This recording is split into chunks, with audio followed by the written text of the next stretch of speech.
Good morning, Bexleyheath Academy. It is Wednesday, the 6th of May, and we have a very packed assembly for you this morning. So lots of people for me to hand over to, which I'm really excited about.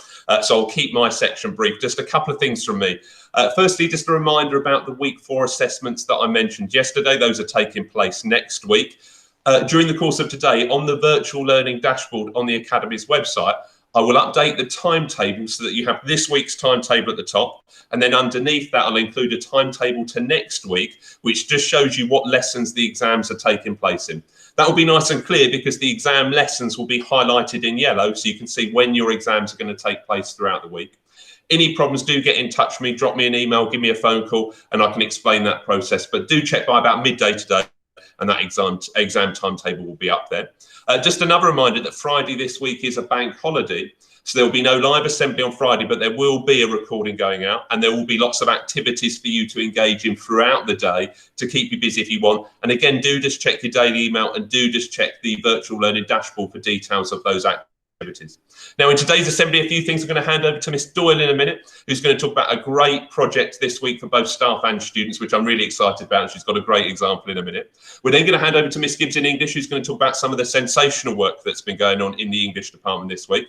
At that point, we'll hand over to Mr. Watkins, who's got some great shout outs from teachers, and Miss Shallow will close today's assembly talking about what great stuff's been going on in science and what's coming up in science. So I'm going to hand over to Miss Doyle now. Have a great day.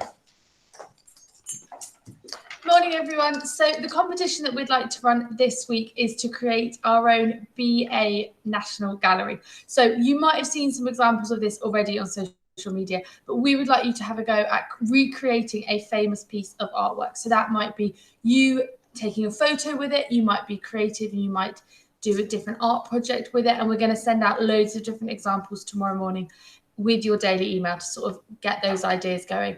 And I'm just going to share with you now an example that I did with my baby nephew, a sheet and a toy sheep that I've got. So I'm going to just show you this one here as an example for that, and that will be sent out tomorrow as well as some other examples, and get those creative juices flowing this week and over the weekend. The deadline for those is going to be next Wednesday, so if you can send those through to me. So it's jdoyle@bexleyheathacademy.org, and I can't wait to see all your entries for these. I'm going to hand over to Miss Gibbs now.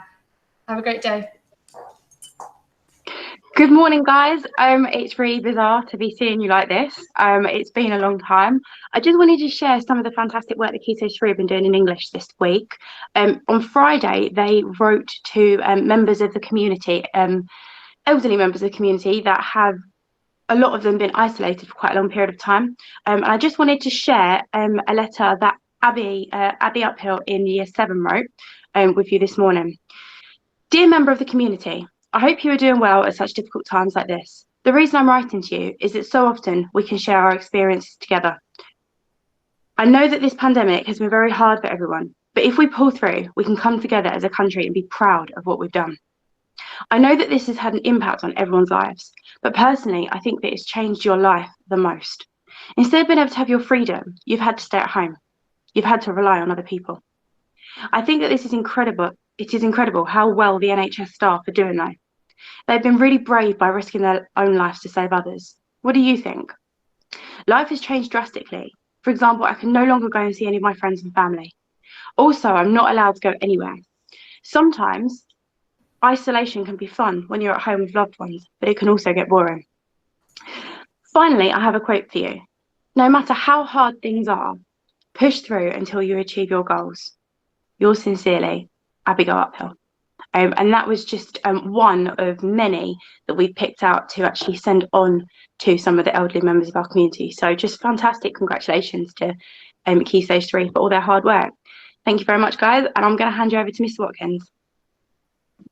Good morning, Bexleyheath Academy. Hopefully everybody can hear me. I'm back here at home. Just wanted to say a massive birthday shout out to Summer Stutchbury. It's a wonderful birthday day. Enjoy the sunshine as much as you can. I hope you have a wonderful day, Summer. Thank you very much. Now, your teachers have been providing some fantastic feedback for the work that is going on in all of the lessons. And I just wanted to recognise a few of those names, but it's not to say that everybody else is doing anything less than amazing work. So science have put forward the following names. We've got Charlie, Mia, Desiree, Sangavi for their brilliant quality written answers, their in-depth knowledge and their understanding. We've got some fantastic analytical writing going on in English from Sophie, Mia and Rachel. Again, Charlie Amos for MFL. Some fantastic work going on in his subject there. So he's got a double mention today. We've got for maths, we've got Bethany Brooks, Aidan Ellis, Elfie J for great perseverance with a challenging topic. So well done to you three for continuing to make that fantastic progress even in this online environment. We've got Luca, Lucas and Toby for their humanities work, their engagement with the classroom, completing everything. I know Mr. Reevel's so impressed with the work that you're doing there. We've got for Key Stage 4, History, Liam Hutchinson, Hannah Eade, brilliant work, the brilliant checkouts going on. Mr. McPaul keeps telling me about the fantastic work. He won't stop talking about you. We've got Leo in IT again for some fantastic work and effort that's going on. Key Stage 4 Maths, we've got Alex Hibble, Amy Harris, Ben Steiner, consistent and excellent engagement. For Music, we've got Cameron Story, Jamie Winter, Sam Bucky, Maddie Brown, Tia Barnesweld and David for completing all of the work. I know Mr. Yates is over the moon with the work that you're doing there. For Science, we've got Shivesh. For Sport, Hitsavi and Owen White, some fantastic work coming. Miss Presney is super excited with the work that's going on. And for Key Stage 5, not to forget those wonderful students in Year 12 and we've got Jamie Allen for ICT for enthusiasm and outstanding effort. Sports Studies, Billy Sullivan. For Sports Studies, we've got Billy Sullivan, Finn Pierce, Eddie and Harry for the dedication to online learning, completing the highest amount of work and standard possible. So I just wanted to say to those students, a fantastic well done. And to all of the students of BA, continue with the hard work and the effort. It's not going unnoticed. We really do appreciate everything that's going on. I'm now going to hand over to the wonderful Miss Shallow, who will give our close and a unique sort of insight into what's going on in science. Over to Miss Shallow. Thanks, Mr. Watkins. Good morning, all. Nice to be here again. Right, just wanted to share some work that's going to be happening in science today. I hope you're all looking forward to period 1 if you're in Key Stage 3, because your learning today is going to be about exercises and respiration. And if you are in Year 10, you're going to be looking at human impact on the ecosystem. That's very relevant to what's happening around us today at the moment, because with all the humans being at home at the moment, that means that our wildlife, our local life, like plants and bees and insects, can actually flourish in their environment and habitats without them being disturbed. Okay, so that's it for me. And just to remind you about if you're staying at home, make sure you're washing your hands constantly, and don't forget to keep fit. And if you do have to go out for any reasons, it has to be for essential reasons, actually. Make sure you're keeping your 2-meter distance. Have a fantastic day, guys, and I can't wait to see you all. Thank you. Bye.